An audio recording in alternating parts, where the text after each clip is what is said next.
Okay, so tonight we're going to be focusing on unblocking ourselves because what happens in this business is we can sabotage ourselves multiple times from the very beginning. We can achieve success really quickly, and what we do is we go, not worthy of success. Someone's mute. Oh, shit. I'll just pop it on mute. 1 second. Johnny, just pop on mute. Not mute. Okay, yeah. So basically what can happen is we can sabotage ourselves a million ways. So you achieve success, sabotage yourself. You don't get the results you want, you sabotage yourself. Every single step of this journey, you will sabotage yourself at some point. And the way I look at it is that every promotion that we have in this business means that we've overcome another block that we've had. So you get in your first SDVF, boom, you've just nailed some little blocks that you had. As you reach up then to getting your first teamie, as you go up to SC, you're going to deal with another block. Like, I have not got to another level without having to deal with a crap load of shit from myself. And I think that's what this is all about. This is personal development. We are building a personal brand, and it comes back to us. So if we've come from a place where we had an employee mentality, then we're going to have this sort of a programming within us where we're like, we get told what to do and we just do what we're told. So it's someone else's responsibility for our actions. And in this business, it's no one's responsibility for our actions. The onus is on us. So if we don't achieve what we want, that's our problem. That's our thing. And we cannot blame anybody else. So I think for a lot of people, that's a huge block. That's a huge thing because we haven't taken full responsibility of our lives. And I actually remember reading Jim Rohn. He's was a really incredible network marketer. And I love his stuff. He's like this old guy. I think like he wasn't about in his 80s. When he passed away. But if you ever want to learn from somebody who is incredible at mastering life and the reality and the blocks that we go through, he is amazing. But he talks a lot about all the different sabotaging that we do, all of the little thought patterns and the games we have. And a big part of what he spoke about was that we are in a generation where we're taught not to take responsibility for our own lives. We are raised in a generation where our parents were forced to go to work and they would stay in a job till they were 60, and you just accept your job. Who are you to think that you could quit and go change your career and do something different? It was all about stability. So that's how that generation was born. And then they're sort of raised, and the next generation tried to undo that. And I feel like in our generation now, we've either got parents that stuck to one career most of their lives, or they're kind of freed their thinking a little bit. And I feel like our generation are so much more free thinking. We know that we don't have to be stuck to one particular way of doing things, and we free ourselves in that sense of doing something like this, like working online. So I'm just going to go up and down through my notes. But the first thing I wanted to bring up was your subconscious mind and your conscious mind, because all blocks come back down to this. So your subconscious mind is your mind that basically absorbs every single thing that you see. And between the ages of 1 to 7, your subconscious programming, so if you think of your brain like a computer, that's your base level brain. That's going to be like, I'm not good enough, I'm not enough, the world is dangerous, I'm never safe. All of these thought patterns will happen in that subconscious brain. And then above that, like I'll kind of do an example, the top part of your brain, I imagine, is like the conscious brain. So that is all of your logical decisions. So when you're out and about, you're thinking, you're seeing stuff, that's all your conscious brain. How you're feeling, your emotions can be a lot of your conscious brain, but a lot of that wiring of how we're feeling goes back to our subconscious brain. And so what happens between the age of 1 to 7 is basically we've downloaded all of our programming that we're going to continue with for the rest of our life. So I guess like if you've got kids, that's why conscious parenting is such a huge thing, because we are setting our kids up for the rest of their life. And a lot of the time when you become a parent, you try to teach your children the way that you were taught, and you get them to follow this system that we've been taught, which is conform to a certain way. Don't be yourself. We want you to be a little bit more rigid in your thinking. You have to go to school. You have to do this. So from the moment they're born, we're jamming what we want them to do into our brain to get them to conform. And that's how society is structured. So all of us have been treated this way, and our parents, whether they knew they were doing it or not, have made us conform to some type of societal norm so that we can go out into the real world and blend in. Otherwise, if we didn't have any structure in our thinking, in the way we interact with society, then, you know, we're going to be the odd one. We're going to be weird. We're not going to be able to integrate. So we're all pushed down this kind of pathway. And that's why we go to a schooling system where we're all taught the exact same way of learning. We're taught the exact same things. We're all taught to finish school, to get a job, to buy a house, to get married, to have the kids, and to live life basically in this lane. So when you actually start using your conscious brain and you go, hang on a minute, why am I doing this? Right? Your subconscious brain will come back in and go, because you have to. You have to do this. This is what we're supposed to do, because this is your really dumb brain. If you think of it that way, she's like the mean girl. She's a bit dumb. She's just like always fearful. And the top part of your brain, the conscious brain, is like thinking things logically, but then the other one's coming back in and go, no, don't do that. And you could probably even look at it like the devil and the angel in the way you think. So when you understand that there's two levels between your brains, you will understand why it is that we sabotage ourselves consistently when we're trying to achieve something in life. So I'm going to pop through a really cool article, which I found today, which I think really sort of breaks down the subconscious mind to the conscious mind and how to reprogram it really easily, because there's a lot of stuff I was like, I don't even get that. So this, I feel like, just really, really breaks that down. But a lot of it has to do with what we have to do to be successful is we have to rewrite and reprogram our subconscious mind. We have to get rid of all the bullshit it's ever been taught and start again. So yesterday, for example, when I was popping in some, in that group chat, some reasons why we sabotage ourselves or we don't think we're worthy enough, it felt so foreign for me to write like that, saying, I don't think I'm good enough, I can never be successful. Like, it felt gross because my brain doesn't even think like that anymore. I don't go, I'm not pretty, I'm too fat. It doesn't even come in my mind. A year or two ago, that would have played in my mind. And I have sabotaged myself numerous times with bullshit stories. And how I got out of that was I sat there and had to deal with my shit for 2 years. Like, I think I've said this before. I had one really bad incident with myself where I had to deal with so much shit. I slapped myself in the face. Like, that is weird. Who slaps themselves in the face? But that was the emotional shit that I was going through. And I was so angry at myself. And I was like, you're a failure in life. You will never be anything. You are not successful. Like, I wrote myself to pieces. This is nobody else. This is just me. I cried. I screamed. I did journaling. I did all of this shit to deal with myself, to a point where that subconscious mind finally gave up the fight, crashed down, burnt, and everything reprogrammed. And I find that often as people start to progress to their different levels, you're basically killing off your subconscious mind and rewiring it. Rewiring your thoughts to, I can achieve greatness. I can do amazing things. I am a successful person. Why shouldn't I be able to do that? Your thoughts are like that. It doesn't matter how I look. I'm here to help people. It's no longer about you. So your subconscious mind is keeping you safe, because it doesn't want you to go out into the world and get hurt and get damaged and destroyed by people. It wants to keep you safe. So it's doing its job. And one way I love to look at the subconscious and the conscious mind is I look at the subconscious mind as fear. So that's my fearful mind stepping in. So when you feed your subconscious mind, like the news, if you're sitting there and watching the news, it's depressing, right? So it goes into your subconscious mind, the world is not safe. I could walk down the street and I can get shot. That's why a lot of mainstream people that do watch the news and see all of this stuff are so fearful of society. Oh my God, you didn't pay your tax on time. You're going to get fined. And they go into this real fearful, stressful mode because that's all they see, and they're in that subconscious mind. They're not logically thinking. Whereas I would go, oh, okay, your tax is not paid on time. Logically, find a loophole in the system and do something like that. Get analytical. You're not going to die. Right? It's just really different way of thinking. So we all want to be reprogramming our subconscious mind, but we cannot expect it to happen quickly. It will not happen quickly.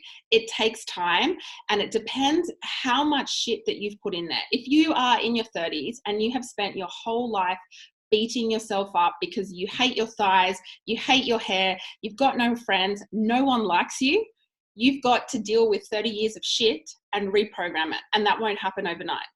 You could spend 5 years, you could spend 10 years reprogramming it. And that's why it's so important when we do have kids and we have that next generation, is not feeding them all this shit so that they don't have to spend their, 30s rewiring their whole crap from life. That's so important.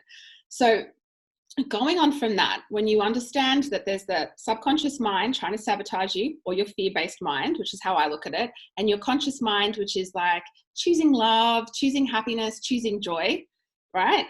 When that fear mind comes in at a certain level in this business, a really, really great message that I learned through a little tarot card reading that I had, because that's how far right I've gone, was that, thank you, fear. Thank you for coming in and trying to protect me. But now I choose love. I choose love. I am safe. Right? And that's a lot of rewiring and reworking, because that little subconscious mind keeps coming in and goes, no, it's not safe. You will not be safe if you do this. So I have constantly learned to just lean and say something different. Now, I personally haven't experienced fear in this business now for months. Like, I have not had fear, anxiousness, anything like that in months. What I have had is a few pity parties. I've had some massive pity parties, right? And I let them take over me for an hour or two, and I'm like, oh, I'll never be able to get this done. Oh my God. And then I pull myself up on it and go, got you. Thank you, fear, for coming in. But today I choose love. And I do a little dance, shift my energy, put some music on, go down to the beach, ground myself, repeat some positive affirmations, repeat mantras. And then all of a sudden I'm out of it, right? Because stemming on from this, and if it's a little bit over your head, like honestly, this will plant a seed, which will start to get it to click down the track. Like you'll be like, oh, I get what she was saying. I get it. When I get into that, pity party mindset, or I'm like sabotaging myself or something like that, when I repeat all of these positive affirmations, go down to the beach, go outside under my moon and like do all of this stuff, I'm reprogramming my thoughts. So next time it happens, my subconscious brain is going to that reprogrammed thought of, I can do this. I can achieve anything, right? Reworking everything. So the next step from that is choosing love over fear and learning that this is a process. It's not going to happen overnight. You will sabotage yourself every step of this business. And you've got to just get over it and understand that's just part of the process. When you're feeling uncomfortable and you feel like you want to quit, it's actually incredible, because it means you're about to have a massive mindset shift and you're working through a huge funk, and you're not going to go through that again. You're going to go through another one, but it's going to be a different one. And so what I kind of wanted to focus on now is like blocks and mirrors. So the way I look at life, which it was definitely not the way I used to look at life, but the way I look at life now, which is backed by science too, if anyone's like a little bit skeptical, backed by science, incredible book is Dr. Joe Dispenza, Breaking the Habit of Being Yourself. If you haven't read it, read it on Audible. It's a bit boring at the start. I was a bit too analytical for me, but once I kept reading it, I got it. Dr. Joe Dispenza's Breaking the Habit of Being Yourself. I can't remember the author's name, but it's The Code of an Extraordinary Mind. Incredible. And then Louise L. Hayes, How to Heal Your Life. And then there's another book called 4 Agreements. Right? These 4 books are fundamental if you want to start shifting the way you think, because success is purely changing your mindset. Everyone can be successful at this business. Every single one of you can be successful at life if you shift your mindset. That's all it is. It's not about being smarter. It's just changing the way you think and being resilient, right? A lot of us, I'm sorry, I was just scattered, but a lot of us are really scared of being judged by others, and that people will put us down, and we will be excluded from society, from our community, from where we've been raised and taught. That's all that we have is our community. That's it. That's all we've got. And if we lose that, we've lost everything in life. So by having this fear-based mentality around that, we will go, okay, I've started to do something different. My second uncle just wrote me off. I quit, because if he's writing me off, then everyone else is going to write me off, and I can't do that. So that's why we play small and we drop back down to fit in with everybody, because we don't want to be different, because it's uncomfortable. You got to get over it. If you want to achieve greatness in life, you have to get uncomfortable, and you have to realize that not everyone's going to like you, but that has nothing to do with you and everything to do with them. So that leaches onto the blocking and the mirrors. My belief in life is that we choose our parents. We come here for a sole purpose in life to achieve something, right? And I believe that if we don't learn a particular lesson in this lifetime, we repeat it. We repeat it and repeat it, and until we actually get it. So I'm sure you guys have noticed that there's particular incidences that happen in your life, and they happen repetitively. And you think, how did I get myself in this situation again? How did this happen again? I believe it's because you have not learnt your lesson. There was a lesson from that, and it's something that you need to unravel internally and deal with your truth and step into your truth. And once you've done that, that situation's not going to come back up.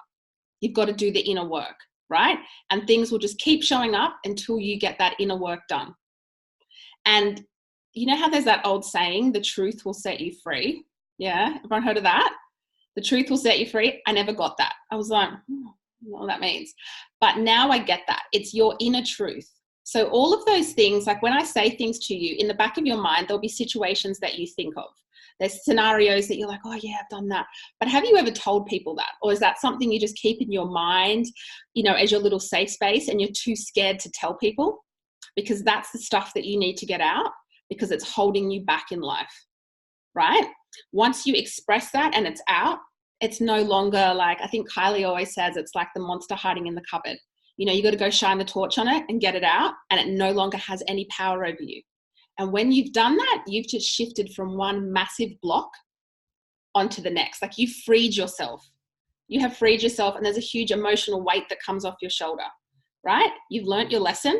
You've seen something that just keeps showing up, and you've dealt with it. But then it's not over. You'll see something else.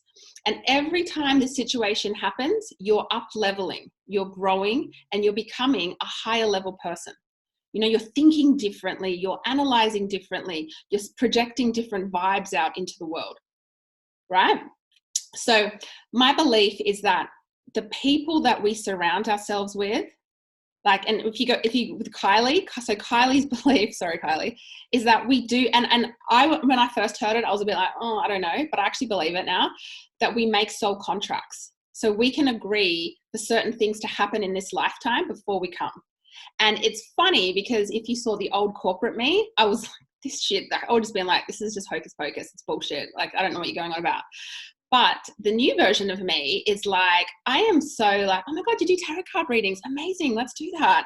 Like, I am so open to absolutely anything, because every successful leader in this world also believes that same thing. So if they're doing it and I'm modeling their success, like that's a big thing that I do, which is a little bit separate, but I model people's success. If I look at someone and I look at Beyonce and I say, she is my definition of greatness, I look at what she does to get there. Obviously, I don't sing and dance. I wish I could, but I don't sing and dance. But I see, okay, she's disciplined. She is strong. She's got this confidence and she exudes this particular energy. So how can I get that? How can I mirror that? How can I do that? And it makes me uncomfortable, but it forces me to step up. And in every job that I've had, I have looked at the top boss and I've gone, what do they do? And I've mirrored their behavior. You know, the way that they move, the way that they do things, because that's how you learn. And then I've always got the promotions because I'm basically mirroring what these people are doing. So I told you I'm completely scattered tonight because my brain's like on fire about this all. But going back to the mirror work and the triggers. So we choose this life, we choose things. And I think that is a massive, massive shift in your mindset. Things don't happen to you, they happen for you, right? It doesn't happen to me, it happens for me. And when you shift that, it is enormous because it's not the you show anymore. It's not the, oh my God, I can't believe that this happened to me again. This is not fair. Why does this always happen to me, me, me, me, me? It's the you show. And it's about you sitting in a victim mentality. And it's very easy to sit there in that victim mentality. It's very easy to believe that all of these terrible things are happening to you. But when you shift it and go, what lesson is this teaching me? What lesson am I learning from this? What your brain will start doing is getting a little bit analytical. And your brain will be like, okay, wonder what lesson there is. What am I learning from this? What is this provoking in me? What trigger is this bringing up in me? And like Kylie says, because Kylie's my go-to guru on all blocks, why? Why did this happen? You know, what's it bringing up? Why are you feeling that way? How did that make you feel? And you keep digging into your why. So if you don't have a safe person that you can speak to about your big dark world, because we all have darkness within us. We all have something that we think is dark, but generally it's not dark. Like if you're not trafficking children, working in the sex trade, like if you're not doing that, your world's not dark. Like it's pretty lighthearted, right? So when you get that out, you're releasing it. So you can do that. If your safe place is journaling, great. Journal the crap out, like journal, brain dump stuff that you would never, ever tell a person. You can swear, you can do whatever you want, and then burn it at the end. Burn it, don't go back reading it, just burn it, right? Or if you've got a psychologist and you trust that psychologist, like go and talk to them. If you've got a counselor, like a coach, someone that you can speak to, get it out, work out what the problem is, and then the next thing. So I want to give a practical example of that. In this business, I have been really scared to get to my next level. I have been scared of going to NMD, and my fear started when I first started this business. So basically, I don't know, a week in, I was like, I can't be NMD because I don't want to do a speech. I don't want to get up in front of a few thousand people and do a speech. And I'm never hosting a training. So forget about it. I'm not doing it. Right? So I played small. I was like, don't be too successful. Don't want anyone to notice you, because if they ask you to do a training, you're going to die. Because I hated public speaking. Me hating public speaking. How funny. I'm a professional talker. That's what I'm supposed to do. But I sabotaged myself because when I was in high school and I was 14, I was on the debating team, and a girl said to me, right, I just did my third speaker speech and I killed it. And she was like, don't you get embarrassed doing that? Like all the boys are checking you out and scoring you and rating you. Like, can't you see that? Do you like it or something? And it made me feel so embarrassed that people were looking at me and like rating me. And I was like, she thinks I'm up myself. That's why I'm doing it. So my brain, my subconscious brain learned a lesson. Do not public speak because you are not safe. Right? So then I went to uni. I worked as a lawyer. I avoided going to court because I did not want to public speak. I would make up every scenario. I could flip things. Oh my God, there's a court case happening there. Book your holidays. I would do whatever it took to avoid it without them noticing that I was avoiding it because I did not want to public speak. So when I stepped into this business and saw that you had to speak, I was like, I can't do this. I can't. So I played small and didn't want to be noticed and didn't want to be, anyone free to do like, we used to have those events at 7:00. Anyone free to do talking at the events? No, like I'd find anything I could to get out of it. And then what I learned, and thank you, Kylie, because again, she is my professional unblocker. I learned that was because of my subconscious programming about high school. And that if I spoke, people would judge me. So therefore, I could play small. So when I started to do, work through that, right, I had to actually public speak. And one of my first real public speaking was that training that I did in the gang. And for the first time in my life, I actually, because I'd worked so hard on my mindset, I was like, I'm not going to write a script. I'm not going to do anything. And I'm going to trust that this happens for me, not to me. I'm going to channel whatever comes out because I love and trust who I am. And I said to Natasha, like, I even put like geranium oil on me, which is like the oil of love. And I just went into a different zone. And I was like, just be you, because it doesn't matter if people don't like you. Just be you. No one's like, who cares if they judge you? That's their story. And it has nothing to do with you. Right? And that was the first time that I went in and I didn't crap myself and I chose love.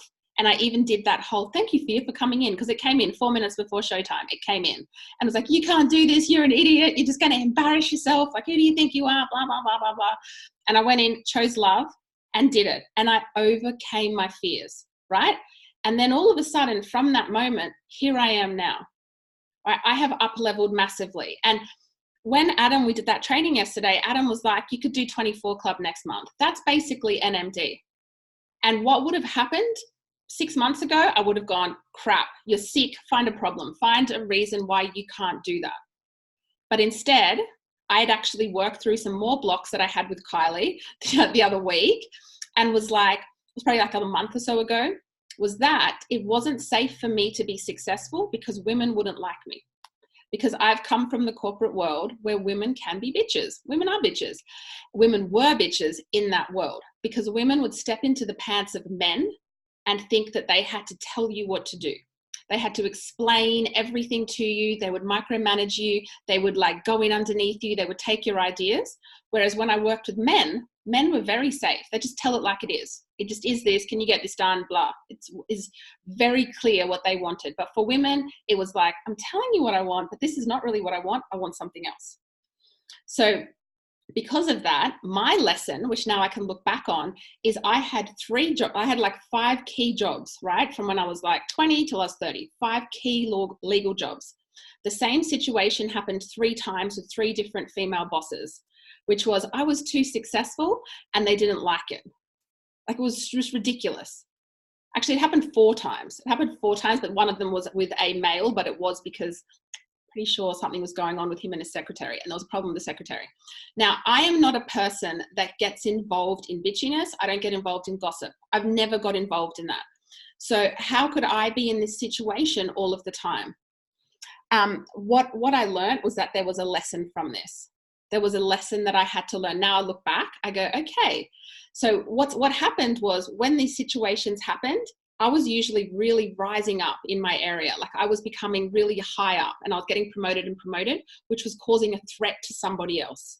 And because of that threat, they didn't like it because it could potentially mean that they'd lost their job or they would get moved or shifted, right? So it became a threat. So I was the one who had to cop that. And because I never stood up for myself, I hated confrontation. I ran away from confrontation. I didn't actually know how to handle it, how to deal with it. So I'd kind of just go, oh, okay, I quit. Because I didn't want to deal with it. So when this come back up for me, okay, going up to 12 club, to 24 club, to NMD, I was like, it's not safe. Because if I get this, no one's going to like me and everyone's going to turn their backs on me and sabotage me. So I can't do this. So I played small. That was my mindset block. And I'm giving you this example because it's like, I can obviously speak about it easily because it's what's happened to me. But I want you to utilize this example for blocks that you have in your life. By me figuring out this reason that I was sabotaging myself from going up was because the key reason is I was scared people would not like me and accept me if I rose. So therefore, my fear-based mind said, it's not safe for you to be successful. Play small because you want everyone to like you. You want everyone to be like, yeah, Lauren's lovely. Stay there. Like where you're just safe. But if you want to be successful in life, you don't have to change. I can still be me. And if people don't like me, it has nothing to do with me. As long as I'm a kind human being and I promote good in the world and I'm doing like following my heart and creating an impact, why does it matter what they think of me? Is that my business? Like it's not. And so once I had shifted that mindset, it was like I'd smashed a glass ceiling in front of me to the point now where I actually feel like I'm limitless. Like nothing scares me. I have even done plans like December next year, I'm 100 Club. I'm helping 100 women set up a basic level business. Done. Now, this would never have happened before. I want to give some more real life examples of people sabotaging themselves. I have had people hit SDVF in 2 weeks. 2 weeks. That's incredible. That's amazing. They went, I can't do this business anymore. Okay, why? Because it wasn't fair that I got it done so quickly. It's not fair. It's not right. It's not right that I made that much money in 2 weeks. I can't do this, right? So you probably look at that and be like, what the hell? And I did too, but then now I've learned to unblock people. The problem was I'm not worthy. I'm not worthy of that level of success. I'm not worthy of that money because I am not enough. Right? And all of these blocks that we're having generally stem because I am not enough. I am not pretty enough. I am not smart enough. I am not savvy enough. I am not inspiring enough. I am not enough. And it's usually because our parents might have told us to shut up when we were little. We might have got hit. We could have had a sister that just wrote us off. We could have had a best friend that did something like I've got to pick up my baby. One moment.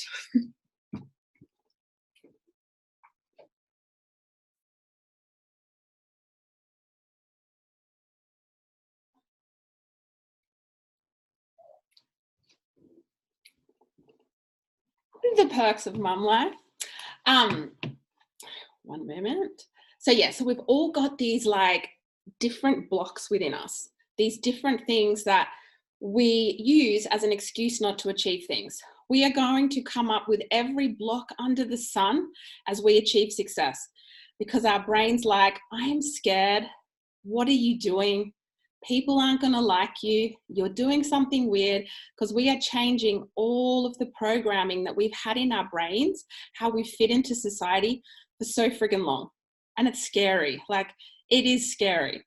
So what I want you to do is when you come to a block, don't be scared of it, right? If you're like, oh my God, I've got like a new teamie and like, I can't lead them. I'm so stressed out. I'm going to bed at night and I'm like having these nightmares. Like, I just can't do it. Stop and be like, why? Why can't I lead them? And start journaling it and start asking yourself questions about what it is. Because what's going to happen as you keep questioning yourself and finding why it is that you feel that you can't lead, you're going to have your answer. And it's going to be like, one time I bossed someone around when I was 6 and my mum called me bossy. Therefore, the story in your brain is, if I lead people, I am bossy. And people aren't going to like me if I'm bossy. And therefore, I am not enough. I am not accepted the way that I am. Like, it's stupid. It's these little tiny things that logically we look at and we're like, doesn't even make sense. But that's how our brains work, right? So you are going to be scared in this business. You are going to feel like crap in this business. You are going to feel like you're a failure. You're going to feel like, and you probably will quit. I have handed my resignation into myself multiple times. You will quit.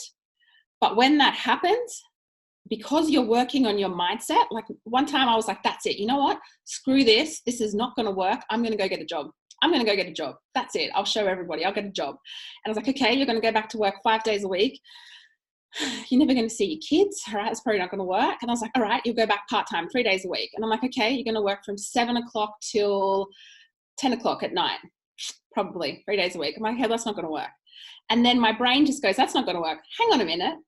If I get 5 people buying premiums, that's going to be like $700 for me. If I could do 5 premiums in 1 week, that's like $700. Or I can go back to work that I hate. Maybe I should try again. You know, that's where you want to get your brain. So what's happening is every time you sabotage yourself, you don't have to have a pity party for 2 weeks because one person said no to you, right? You're going to bring it down to where one person says no to you. It's like an hour pity party. Then all of a sudden it's just like, cool, I've got a gift, next person. Because that's what will happen in this business the longer that you are in it, but it will not happen at the start. At the start, and that's another block I think Tegan brought up, is like, it's at the start, we come, I think a lot of the times from that place of desperation. So we're like, I really need to hit my promotion. I need to achieve something in particular. I need to get this done. I need to make money. Me, right? And that's going to happen at the start because you haven't quite shifted your mindset to making it about other people. And you're going to learn to do that because generally you'll come into this from that employee mentality. And if you look at like the next promotion as like your employer has said, you need 4,000 points. This is what you got to get done in your job. Then you'll probably just abruptly go out and try and find people and you don't really give a shit. You're just trying to get the job done. But what this is training you to do is to have a heart and care about people. And naturally, when we get rid of our expectations and we genuinely care about people, we change our energy, we change our vibration. And so again, another thing I massively believe is that every person projects an energy about them, and an aura that comes out within you, right? And when you're coming from a high vibing place and you're feeling happy and you're doing something from heart, your voice sounds different. The way you walk is different. Everything about you is different. And people can tell that you actually care about them, right? And when you step into that place and you project that, that's why voice messages are so powerful. Like if you care about someone and you send a voice message, like I get so much feedback when I send voice messages because they're like, I can tell like you're really authentic and you actually care about me, right? As opposed to just sending a message. You're coming from that heart space when you put yourself into that, like that high vibe. Whereas if you're like low vibing in the sense of, I need to get money, I need to get cash, right? You're going to be coming from a different energy. You're probably going to be a bit more rushed and like, okay, how are you going? All right. So can you send me your details? You're not really going to like care about them. And they're going to feel that, and they're going to be like, she just wants my money. And that's why we think, I just want some money. You know what I mean? Like, that's what we're putting out. When we're putting out, I genuinely care about you and I want to help you, and we talk to them that way, they can feel that. They can feel that you care about them, and you vibe differently. And I just want to give like a little practical example about this vibrational thing. And I didn't realize how high vibe I am. I'm very high vibing. I feel like the light. I feel like I'm just, like got this big aura, right? And it really came to light when I had some people come to my house the other day who I haven't seen in years. And they just popped through on their way through. It was kind of like a surprise visit. And I was like, oh, the aura, it was just like, it was dark. It was like a meter of darkness around each of them. And I probably wouldn't have recognized this a long time ago because I didn't have that intuition. I wasn't in touch with, that soul. I wasn't in touch with who I was as a human being. I was attached to my programming, which was like things I had to achieve, but I wasn't attached to who I was as a real soul human being. And when I felt that, I could feel their sadness. I could feel their pain. I could feel this heartache. And I was like, oh my God, I'm so light. Like, I am emotionally so light. They need help. But I was like, they need too much help. Like, I'm not even in that level where I could even help with that. Like, it was so much. But it's just a really good example of the dark auras that people can have, the low vibration. And what can happen is, if you haven't trained your brain to deal with that, which comes again with time, that person could come in and suck the energy out of you, an energy vampire. So if you're surrounding yourself with people that are negative and that have a low vibration and a low thought pattern, you're going to get emotionally caught up in their shit without even realizing it, right? But if you're surrounding yourself with people who are high vibing, who want more from life, who are willing to get uncomfortable and do the work, you're also going to rise up. So the point of expressing that part is, this is our safe space, right? We are all on this journey with you. If we're going through the journey at the exact same time as you, we can share that. And if we've been through the journey, because again, the only way up is you have to go through all this shit, we can share our lessons in this journey, right? So we've got each other to feel safe with. And when you go back into the real world and you get pulled into the emotional turmoil of Joe Smith down the road, who was angry at the local barber for cutting his hair a bit too short, and he's had enough of him and the way he parks his car next door, you're not going to get caught up in that emotional mess. You're going to be like, this man just wants to be heard. There's probably a bigger issue going on than what that issue is. So how can I make him feel like he's okay? He's enough, right? So I'm just going to have a look. Hang on, adjust a baby. I do have a lot of notes, but I feel like we're getting things through. Another big one where we block ourselves is because we have traumas and we've had incidents in our lives which haven't made us feel good. And I touched upon this last week, and a lot of it happens from either the parenting aspect. When we were young children, we were told not to talk or to shut up or whatever it was, or we was hit or whatever. But a lot of stuff also comes from primary school and high school. If you were picked on, if you weren't in the cool kids group, if you didn't sit in a particular area, if people were mean to you, then you're going to generally not feel safe and want to hide from particular aspects. Like, that could be, what could happen is, when you're posting on social media, you could think about how you weren't enough at that particular moment. So when you go to post, you're like, I don't want to post. I don't want to do that. Oh, you don't want to be authentic with what you're posting. So you change things to deal with that one person. So that one person can't judge you. Again, you need to go back, do the work, heal that trauma, because if that person is not healthier, wealthier, and happier than you are, all three, not one, all three, then their opinion does not matter. They were too scared in life to play big. They chose to play small, and they want to bring other people down to their level because it makes them feel like they are not enough for being successful.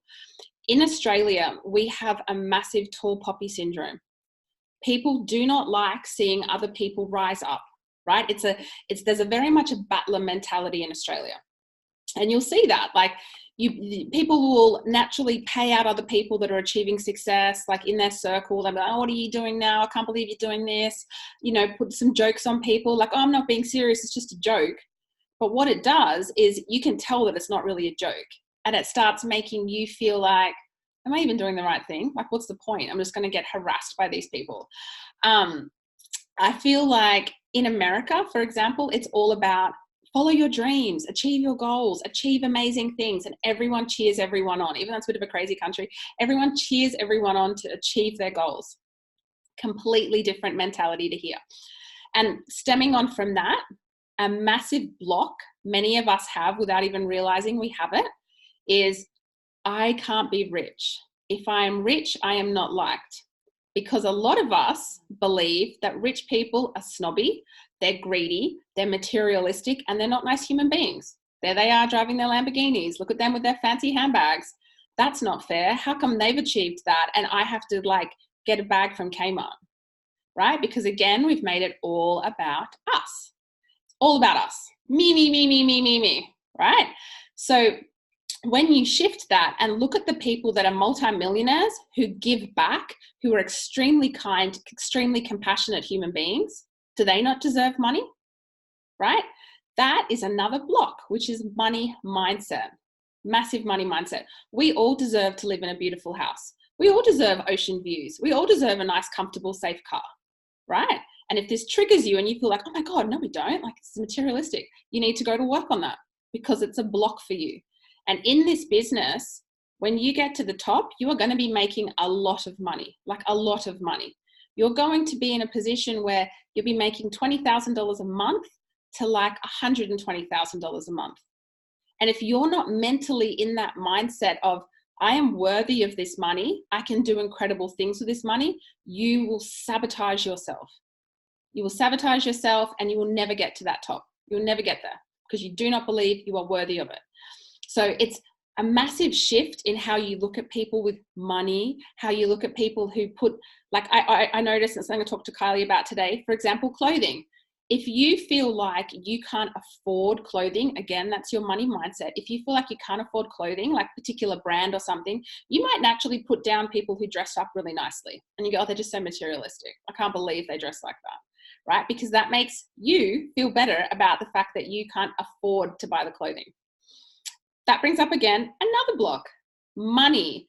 If you believe that you do not have enough money, that's what you put into the universe, you will never have enough money. You will never, it will never come to you.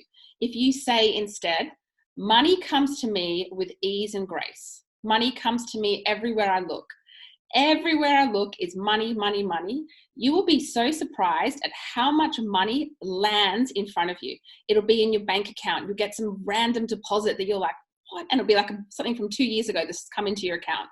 You will like, I don't know, sell something on eBay that's been sitting there for 6 months. There'll be all these different ways for money to come into your life. Why? Because you have just shifted your vibration. You have shifted your thought pattern, right? Which is changing all of the energy that's around you. And you are manifesting. You are putting things into the universe and you're attracting it back. Again, if you feel triggered and you're like skeptical about any of this, read. Like reading is the key to this. There are that many incredible books out there that will absolutely blow your mind. Best recommendation is that you don't read them all at once. Because if you read them all at once, you're just like, oh my God, like, am I even a human or am I an alien? Like, I don't get it. It could just blow your mind. There's just that much stuff out there. So read one book, master it, move on to the next. One of the first books I read was Peter Kelly's Earth is Hiring. And that was incredible about running businesses and then also doing it from a really heart-centered place. Because that's another thing. When you run a business, people are like, oh, running a business, you know that you're never going to be successful at that. You know network marketing doesn't work. You know that 90% of businesses fail, right? So there's other people telling you that. So if you're like, yeah, that's right, Uncle Jim told me this was never going to work, he's right. You put that into the universe. You're now believing it in your subconscious mind. And so you're going to make sure that it doesn't work. You're not going to be successful because that's your thought process. If you're like, thank you, Uncle Jim, I really appreciate your feedback, but I'm proud of what I'm doing and I'm going to continue doing it, but thank you so much. And then you say, I am going to be a successful business. 90% of businesses are successful. Everywhere I look is people that want to come to me. right? I have so many clients. I have so many teamies that want to jump on board. I am worthy. I am enough, and I can help impact people in their lives. And you repeat that over and over again. Guess what? Your vibration changes. You've got your better posture. Everything about you is vibing differently, and people will naturally gravitate to you. When you make it the me show, me, what about me? What about me? Like, was that Shannon Knoll song? Like, when it's all like that, you're not going to get anywhere because you're not helping anyone. And the human condition is, and that's one other point that I had on here, the human condition is the reality that you perceive is only your reality. So something could happen, an incident could happen in front of us, and there'll be 10 people watching it. Each of those 10 people have a totally different viewpoint of what happened, because it's what we think, right? So if you feel like with the people that came over the other day, they were in depressed land. Like, I've never been depressed. So they just lived in the past, and it was that dark. I could just sense it. I could sense it. And so anything they would see, if they saw someone just give birth in front of them or rescue a child off the street, they'd make it depressing, because that's where their mindset's at. They would just see the horror in it. Whereas I'd be like, oh my God, it's amazing. Like, someone nearly got hit by a car, but they didn't. That's so good. Whereas they'd be like, oh my God, they could have died. Like, this is terrible. You know what I mean? So it's that shift of mindset changes everything about your life. So I want to start to wrap this up, because we're going to be doing that watch party. So I want to finish in 4 minutes. And for that watch party, you're just going to be going onto Angie's Facebook page, and she's going to do it. And you're going to share that button that says watch party. Like, I think it sounds so lame, watch party, but it's cool on Facebook apparently. So that's what we're going to be doing. But anyway, I just want everyone to know that when you come across these blocks, it is normal. It is normal to sabotage yourself. It is normal to beat yourself up. It is normal to think that you are never going to be enough, that you're never going to be worthy, right? That is the culturescape. That is the culture that we live in society. That's how we were raised. And to do a business like this, we need to basically flip the way we've been taught and realize that anything is possible. Instead of, like, it just came to me just then, like, if we look at life as like a triangle, like we start off at the bottom, like we're young, we can do whatever we want. Then we go to school and we get a little bit more conformed. Then we go to a job and we stick in that one job and then we die, right? But now we're flipping it down. We're starting off conformed, and then we realize we can achieve anything. Like, we're limitless. We're limitless. We can achieve absolutely anything. And my belief is that when we die, we're going to be up wherever we go, whatever happens next, we're going to look back and go, fuck, I could have done anything in my life. I could have done anything. And I freaking froze. I froze because I didn't want Uncle Jim to judge me. And so I've wasted my whole entire freaking life worrying about him when he doesn't give a shit about me. He's been a failure in his life. He's not achieved what he's wanted to. So he's projected that on me. I took it on board. And so I just acted out his beliefs. That's stupid. Right? Life is so short. We're going to die. Like, life's going to flash past like that. You could be taken tomorrow. So you need to live your life full, like 100% all in full. And you can't give a fuck what people think about you. You just can't. And unless you're doing something horrible, if you're not a good human being, care what people think about you. But if you want to achieve success, right? Most of my family don't have a freaking clue what I'm doing. But lately, because they saw me in a goddamn magazine, they're like, oh, Lauren, like, oh, you know, what is it? Like, they're taking an interest. Why? It has nothing to do with me. It feeds their ego, because they're like, oh, that's my daughter. Or she's related to me. It feeds them. It doesn't have anything to do with me, right? And I understand that. And I'll be like, I was doing the same thing that I've been doing for 2 years. And when I first started saying that, it was a lot of resentment. I was like, oh, screw you. Why can't you just support me? F you. But now it's not that. Now it's like, we're just on different journeys. They just don't get it. But one day when I'm sitting in my beach house and I'm living on an island and I'm traveling the world and I'm doing fucking epic things, they're all going to come knocking. And I'm going to remember who was there for me, right? Because there are people that will stick by you no matter what you do. Like what we are doing. They're your true friends. They're the people that have your back. The people that are there for you when you've achieved success but weren't there for you when you didn't have that. You got to question that. And the experience I want to share with that is we used to have a construction business and we killed it at the beginning. We made so much money. It was our first we were just young. It was our first business. I was working full-time as a lawyer. We freaking killed it. Do you know how many friends we had? We had that many friends. We would go out to dinner all the time. We would shout everyone. Like, it was just like shirt off our back. Who could we help? You want to borrow money? You want to borrow $5,000? Here you go. Who could we help? Right? When shit hit the fan and builders went under and we didn't get paid and we were struggling with like $14,000 minimum debt a month to pay before we even fed ourselves, and we had to get that done, do you know who was there for us? Nobody. Everyone disappeared. No one was there. And that was a real awakening for who are your true friends. There were a few, like my best friend and a few other people. They never asked for money during this whole circumstance. They never did that. The other people did. So I understand now the lesson reversed is that when I haven't had the money in doing this business at the start, because you're not going to make big money when you start, it's going to be a little bit. You're going to have $1,000 month, it could drop down to $400, then you could have a $1,200 month, it could drop down to $800, then you could drop down to like $200, and then all of a sudden you're back up to $2,000 or $3,000. And it works like that. It's going up and down, right? I worked out my pay potentially for this month. It could be $7,500, and next month could be $14,500. 5 months ago, I earned $200 for 1 month. And that is the success in this business, is we can go like that, but you've got to stick to it. You have to stick to it. You have to commit to yourself. You have to do the inner work, and you have to cut your bullshit. Cut your bullshit, get it done. This can happen. The only way you can fail in this business is if you quit. That's it. Quit, you're out. You know what I mean? Like, you're not going to achieve success. So I hopefully have added a little bit of value to you. Yes, I show up every single day. I show up every day. Like, some days I'm like, oh my God, like, that's why I don't show my face too much on Instagram, because no one wants to see my real life. Like, kids jumping off me, house is trash, like, and I still show up every single day and do the work, right? And people will be like, oh, I've had people say to me, a few people, you work too hard and that puts me off. I don't work hard. I work hard for a dream and for something that I can create, but this is not hard. This is good work. This is beautiful work. Sometimes I wish my children would sleep more so I could do more work. Like, I love it that much. It's not work. When you find and you get into alignment with this business, we can make this business work for whatever it is that you do. It's just getting it into alignment. Once you're there and you do that inner work, like, the world is your oyster. The world is your oyster. You can do anything. So anyway, rant over. If you have any questions, pop it into our group chat as well. So I hope you guys have got a little bit of value out of that. All right. Enjoy the watch party. See ya.